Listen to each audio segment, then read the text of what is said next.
दर्पण महल का राज्य। कहानी शुरू होती है एक रहस्यमयी महल से। दूर राजस्थान के रेगिस्तानी इलाके में बसा था दर्पण महल। एक ऐसा महल जिसकी हर दीवार पर झिलमिलाते हुए शीशे लगे थे।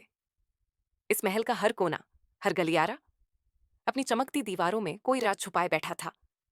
इस महल के राजा थे उदयभान सिंह, एक साहसी, वीर और न्यायप्रिय राजा।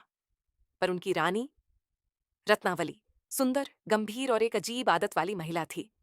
उसे हर दीवार पर दर्पण लगवाने का जुनून था। चाहे वो शयन कक्ष हो या राजसभा, स्नान गृह हो या मंदिर, हर दीवार, हर कोना दर्पणों से भरता चला गया। सब कुछ ठीक चल रहा था।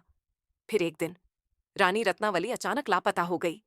ना कोई निशान, ना कोई आवाज, जैसे वो कभी थी ही नहीं। राजा उदयभान ने को कई खोजबीन करवाई, पर न रानी मिली, न उसकी कोई परछाई।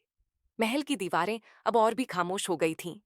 लेकिन तभी हर पूर्णिमा की रात, जब चांद पूरे शबाब पर होता, महल के दर्पणों में एक और चेहरा दिखने लगा। कभी उदास आंखें, कभी एक कंटीली मुस्कान। महल के सेवकों ने डर के मारे वहां काम करना छोड़ दिया। राजा ने भी महल के उस हिस्से को बंद करवा दिया जहां सबसे ज्यादा दर्पण थे। कई साल बीत गए। तभी एक दिन रानी की भतीजी राजकुमारी मेघा महल आई। एक साहसी और जिज्ञासु लड़की। उसकी नजरें सच्चाई तक पहुंचना चाहती थीं। राजा ने उसे कई बार मना किया। ये बातें पुरानी हो गई हैं मेघा, भूल जाओ। पर मेघा ने हार नहीं मानी। वो महल के बंद हिस्सों में गई, रातों को अकेली दर्पणों से बातें करती। और फिर एक दिन पूर्णिमा की रात, वो चेहरा उससे बोला, मेघा, मुझे मुक्त करो। वो चेहरा उसकी मौसी रत्नावली थी, पर उसका स्वर अब मानवीय नहीं था, जैसे कोई आत्मा हो जो सदियों से कैद है। राजकुमारी ने महल की पुरानी पुस्तकों में खोजबीन शुरू की और उसे मिला एक नाम, तांत्रिक कालेश्वर। वो एक मायावी साधक था जिसने अमर प्रेम की साधना रानी को सिखाई थी। रानी रत्नावली को मृत्यु से डर लगता था। वो चाहती थी कि राजा उसे कभी ना भूले। इसलिए उसने कालेश्वर से साधना करवाई ताकि उसकी आत्मा अमर रहे और दर्पणों में हर बार राजा उसे देखे। पर इस अमृता का एक शाप था।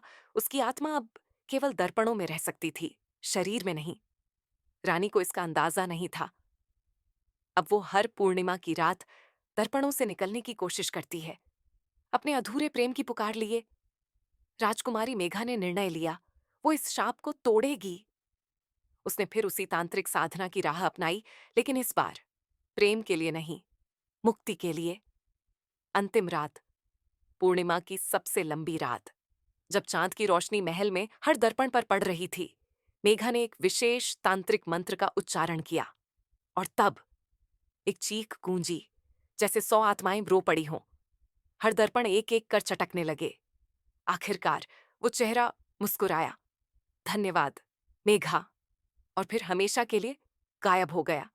आज भी दर्पण महल खड़ा है, पर अब वहां कोई दर्पण नहीं, केवल दीवारें हैं, खामोश पर मुक्त। और कहते हैं, अगर कोई सच्चे दिल से महल की सबसे ऊंची छत पर जाकर चांद को देखे, तो रानी रत्नावली की आत्मा एक पल के लिए मुस्कुरा जाती है। ये था दर्पण महल का राज, एक प्रेम, एक शाप और एक मुक्ति की रहस्यमयी कहानी। अगर आपको कहानी छू गई हो तो इसे अपने दिल के आंगन में जगह दीजिए। लाइक करें, कमेंट करें और सब्सक्राइब करें हमारे चैनल मसालेदार कहानियन के लिए, जहां हर कहानी में एक दीप जलता है।